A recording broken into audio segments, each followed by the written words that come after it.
Hello, everybody. We're here at Almaden Chiropractic today, and we're Dr. Phil. Uh, he is a chiropractor, alumni of Life West, correct? Correct. Yeah, And you correct. also teach over there as well. Yep, I've been an adjunct professor for 10 years now. Great. Can you tell us a little bit about yourself and your practice? Sure. So I have a practice here in San Jose, California. This is our main office. We have three doctors here at this Hmm. office. Opened a practice in Morgan Hill, California in July. That's a solo office as it stands right now, but it's really been gaining some momentum, and that's been great. Like I said, I've been an adjunct professor at Life West for 10 years. I'm currently the governmental affairs category expert for the California Chiropractic Association. Hmm. So I do a lot of things for the state association and just chiropractic in general. I recently started a company called the Blue Chip Chiropractic Network, which helps graduates find or connect graduates with custom tailored job opportunities. Hmm. And yeah, so those are some of the things that I've been up to, and really just trying to help change the profession. So Great. He's a man of many talents and many hats. yes, I am. He did mention California Chiro. So Cal Chiro is the state organization that he's a part of, and I'm also a part of as a student. I've benefited from it a lot, and I highly recommend any students that are currently going to California to check it out because they have great events, great conferences as well. It's been cool because we've been able to network along those lines too. Yeah, So yeah, that's exactly. part of how we're here today. So That's how we met. Yep. yeah. So, what is as a Chiro? What is your mission? Well, I really everything that I do is about elevating the chiropractic profession. Uh-huh. I wrote that down actually when I was about an eighth quarter student in a guy named uh, in my philosophy 3 class, Yeah. and it's something that I have carried with me now for many many years. And so I look at everything that I do through that lens. Even these types of interviews or Hmm. creating this kind of content, if it's something that helps to elevate the chiropractic profession, then it really helps to take care of me and it helps to take care of my family because family Right. is one of my most important values, Yeah. or it is my most important value, I Yeah. would say, and taking care of my family. And so when I look at things and that I approach me throughout my day, throughout my month, throughout our practice here, Mhm. if it's something that helps to elevate the chiropractic profession, then I do it because I know if I do that, it's going to help me serve my mission of taking care of my family and Yeah. ultimately providing for our needs along those lines. Right. Right. I think it's great that you're able to practice as a chiropractor, help others see the benefit of treatment and chiropractic care in other people's lives, and having that being your source of income and source of way to also help your family, not only fiscally, but also you could, of course, as a chiropractor, you could help them Yeah. physically as well. Well, I'm really at heart, I'm a person that thrives on achievement, Hmm. and so I have come to realize that when I seek to achieve things around a common worthy goal, Hmm. that's when I'm at my best. That's when I do my best work because that's what helps to lift me up. And when Right. I can be that person, it helps to lift the profession up and it helps to lift the others around me up. And so Right. ultimately, I know that I'm on the right track when I'm doing those things. Gotcha. So, what is your forward-thinking vision for your mission? Oh, well, I would say total world chiropractic domination is my vision, but I can't take credit for that. That's something that I learned from Liam Schubel. He talks about that. You could check out Liam one of these days, but I heard him say that many years ago, and I think I'm gonna adopt that vision right there. But Yeah. I really would like to. I think we're in a great place from the chiropractic profession. I think we're going to continue to see growth in the Hmm. chiropractic industry. I would say that there's going to continue to be private practices like Right. this. I Right. see that as a model that probably won't go away in the near future because it is so relationship based. Hmm. We have seen a lot of change and a lot of growth in the chiropractic franchises, and I Yeah. think there's some great opportunities there for students, especially because in chiropractic we lack infrastructure. Right. We lack for institutional positions like hospital jobs. Right. In fact, I've heard a statistic recently that there's 4 jobs for every chiropractor graduating right now, and so Mm. that's a great position for someone like yourself to Yeah. be in, or someone that's looking to go to chiropractic school Right. because that's a great opportunity that's out there. And so, because we lack for that infrastructure, I think in some senses those chiropractic franchises provide a bit of infrastructure Mm. because we don't have residencies in chiropractic. We Hmm. do internships, and those are great opportunities. Right. The postceptor programs that are available through Hmm. Palmer College Yeah. and through Life West and Yeah. some of the other groups that we work with are outstanding opportunities. But I think that many graduates come out of school and they need that time to hone their adjusting skills. They Right. need that time to learn how to diagnose, to learn how to manage cases, Yeah. to learn how to show up with a level of confidence and certainty that otherwise they haven't gained. Because Right. at the end of the day, that's really what it boils down to is Right. developing a level of confidence and certainty that I really think comes from the chiropractic philosophy. Yeah. And so, if you can do that, the rest of it takes care of itself. And I think those are skills that aren't necessarily taught in school as well. You really have to go out in the field and learn those skills. And it helps when you have like mentors to learn from as well. Absolutely, and that's part of the reason why I'm so grateful that you're working with me in the California Chiropractic Association, and why I do what I do through the Blue Chip group that I've developed is because I see that need for mentorship. I see Hmm. that need for guidance and ongoing guidance. Not just a couple of weeks out of school or even a couple of months out of school, but Right. Right. Yeah. even years out of school. I just recently worked with a couple of students last night that they're not students anymore. They're full fledged Hmm. practitioners Hmm. now, but they had reached out to me just about how do they navigate this landscape of going into business with each other and Right. becoming partners. And I Yeah. said, well, here's how I would do it, and try to give them my best advice. Great. Great. Yeah. You kind of touched on it a little bit.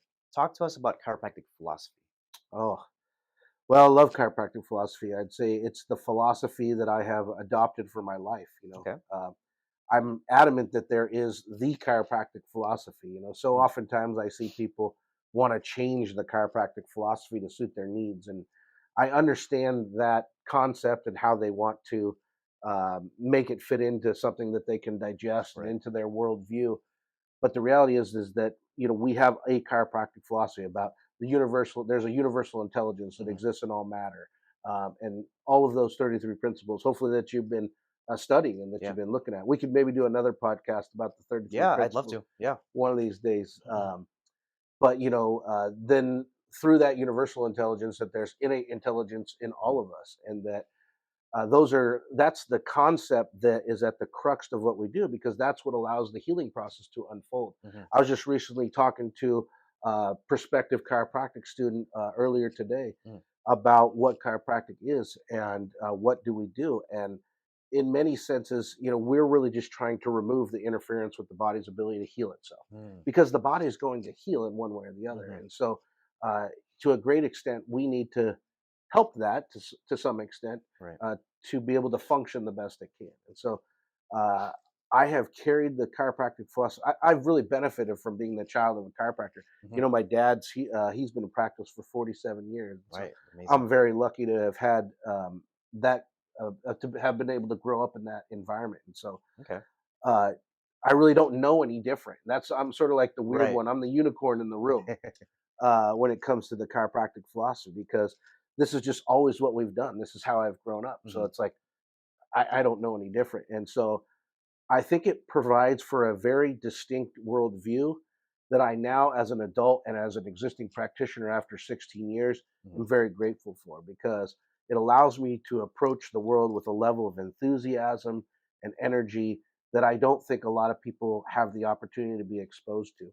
Okay. And attitude is everything, if not the only thing, right? And Right. so I've recently been listening to this audiobook called Brain Centric Design, and they're talking about how nerves that fire together wire together, Yeah. right? And that's a concept you probably heard in your Yeah. classes, Yeah. right? And so I was thinking about that this morning as I was even listening to the book, and I was like, the opportunity that I've had to be exposed to the chiropractic philosophy and the chiropractic worldview has allowed my neurology to express itself in ways that other people's hasn't. Mm. And I'm grateful for that, but I Hmm. also know that I have a responsibility now to, continue to influence people in that regard. Right. Which is probably why a big reason you're an educator. I guess so. That's probably a good point. Yeah.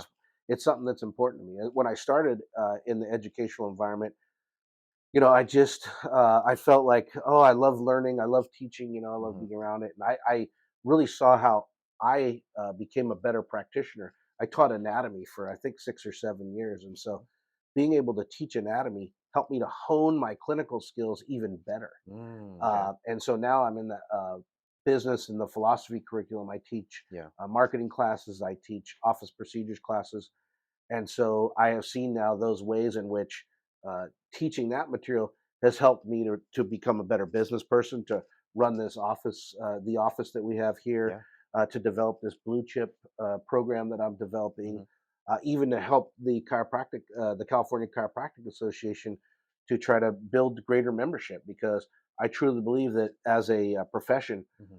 we lack that unification. If we can get to a point where we are all on the same page, or we'll never really be probably on the same page. Hmm. That's probably Right. a lofty goal, but if we can at least have a common goal Yeah. to pull in that direction of elevating the chiropractic profession, Right. to create a level of respect for ourselves, for our families, Hmm. for our profession, that's what I think will ultimately motivate uh, people to see the chiropractic profession as something that they want to be involved in, Right. or to adopt some of that worldview. I think that's an important piece of the puzzle. Great. Yeah.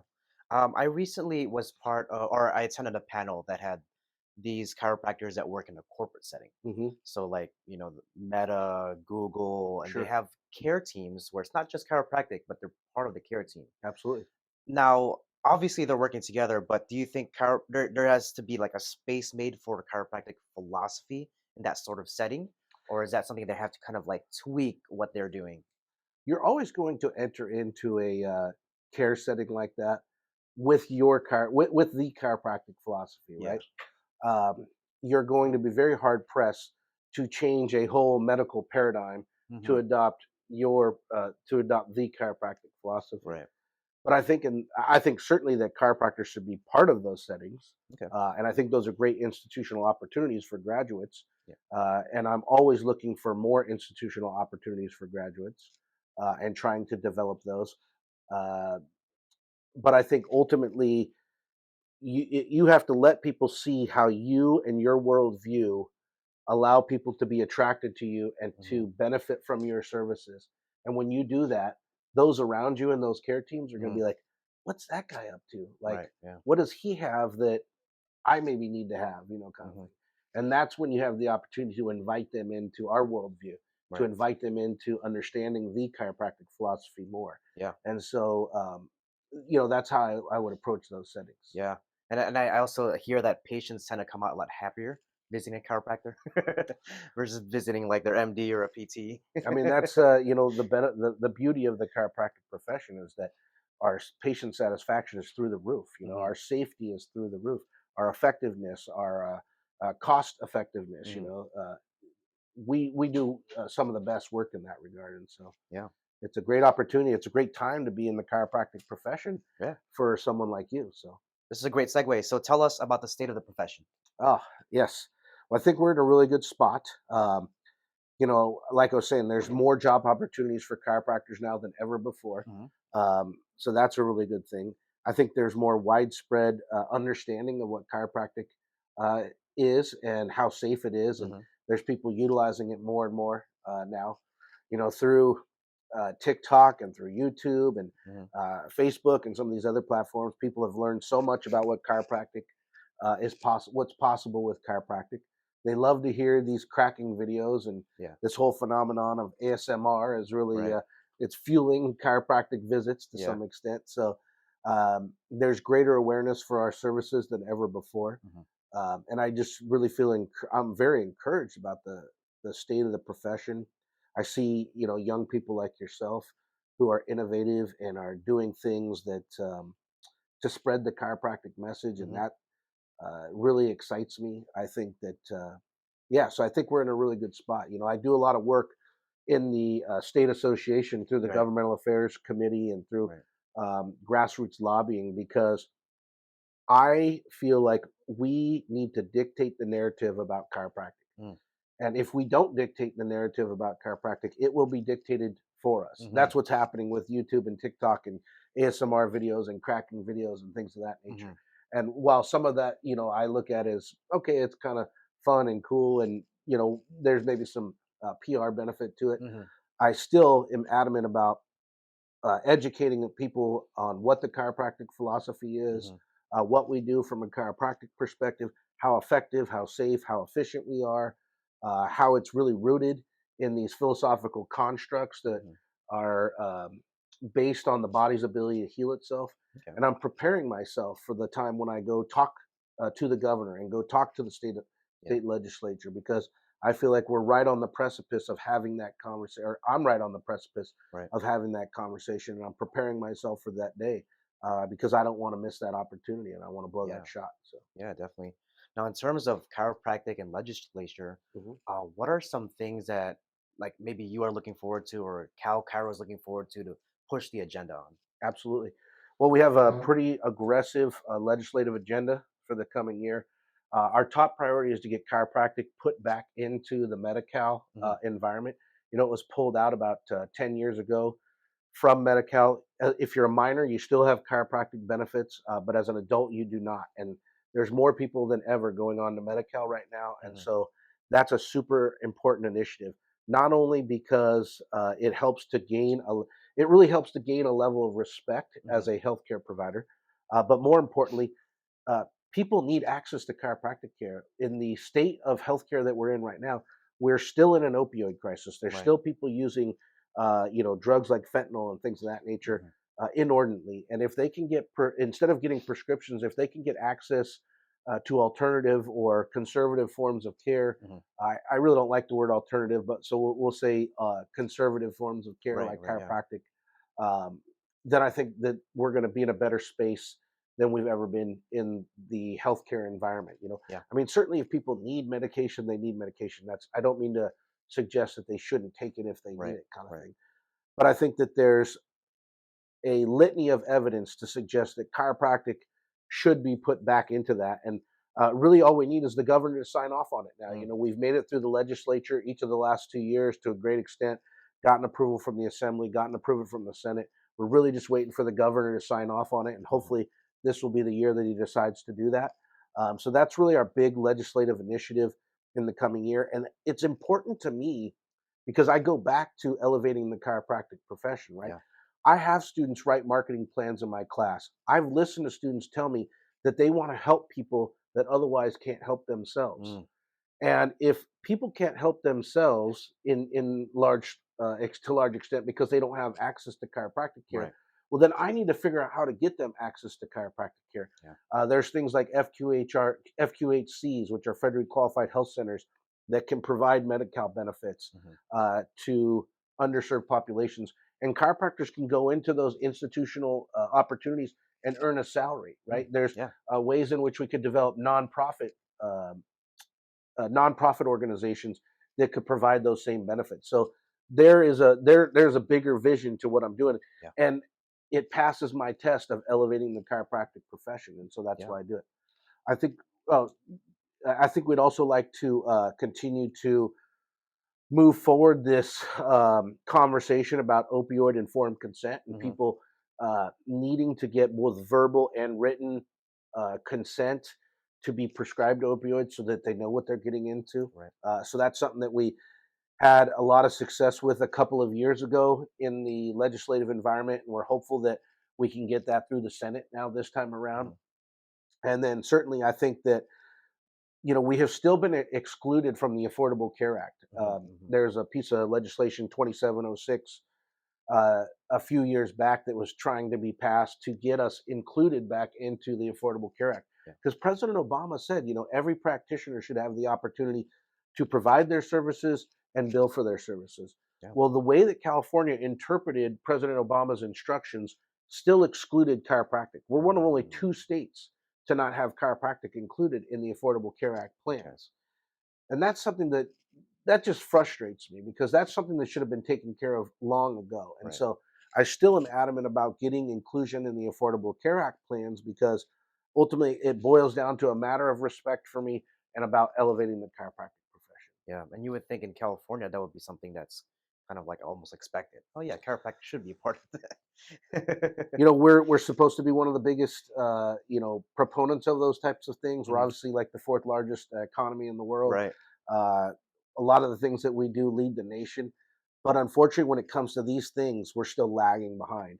Okay. But I don't want to point the finger at anyone else but myself and anyone else but our profession because if we don't do it for ourselves, no one else is going to do it for Mm. us. Yeah. And so that's part of the reasons why I do so much that I do in the legislative arena is because we only have 10% of chiropractors in the state association. Mm. We only have 10% of chiropractors telling the government that here's what we stand for, Hmm.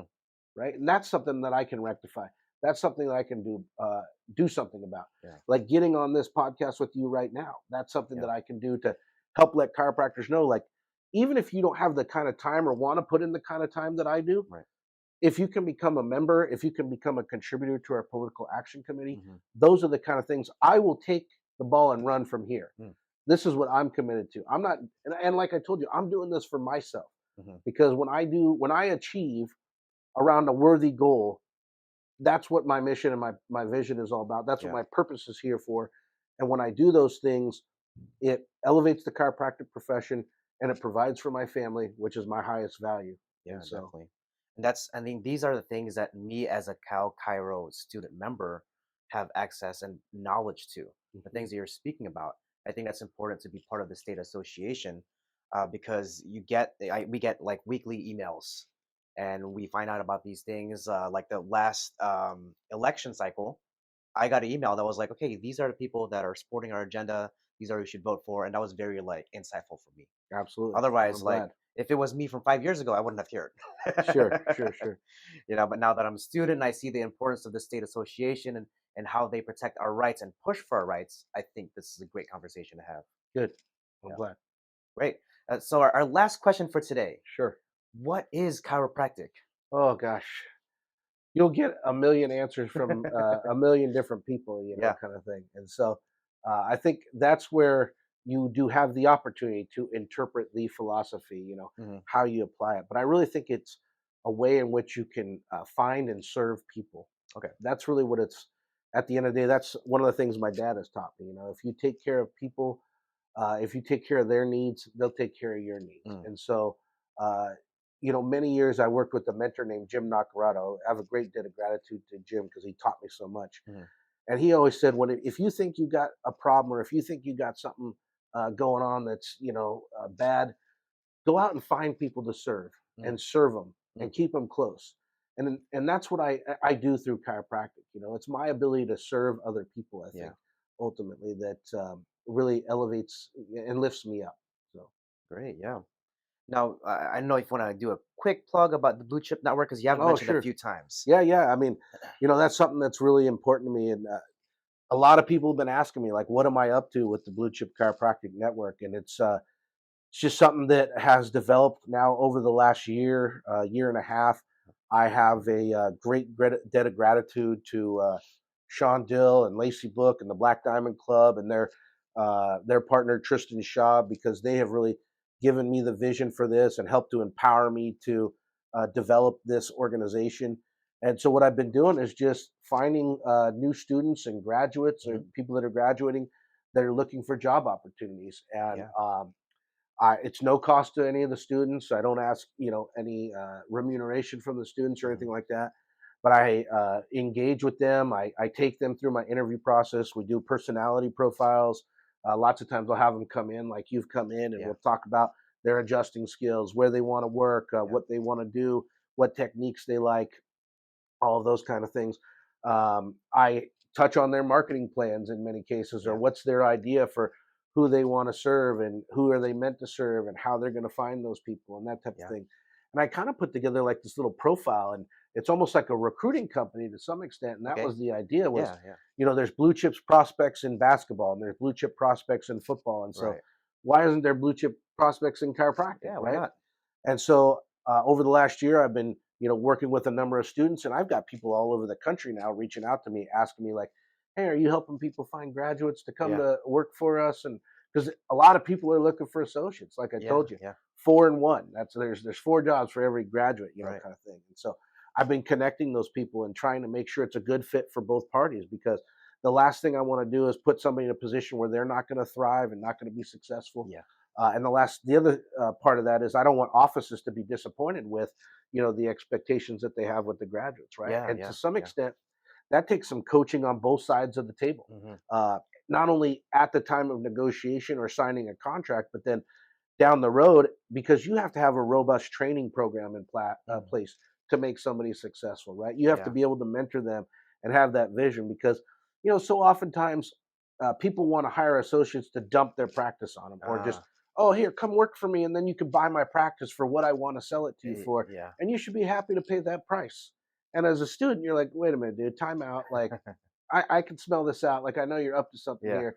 And so students have gotten wise to that, right? As Uh, they should. And I'm proud of them for doing that, yeah. But I also think that new graduates and students have to understand that, here's what it's like to work in an office day in and day out, right? Hmm.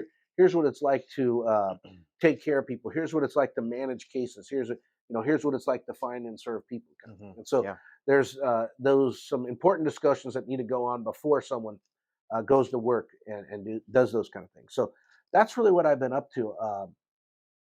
For the most part, is just helping people to make those connections and network along those lines. Yeah. Great.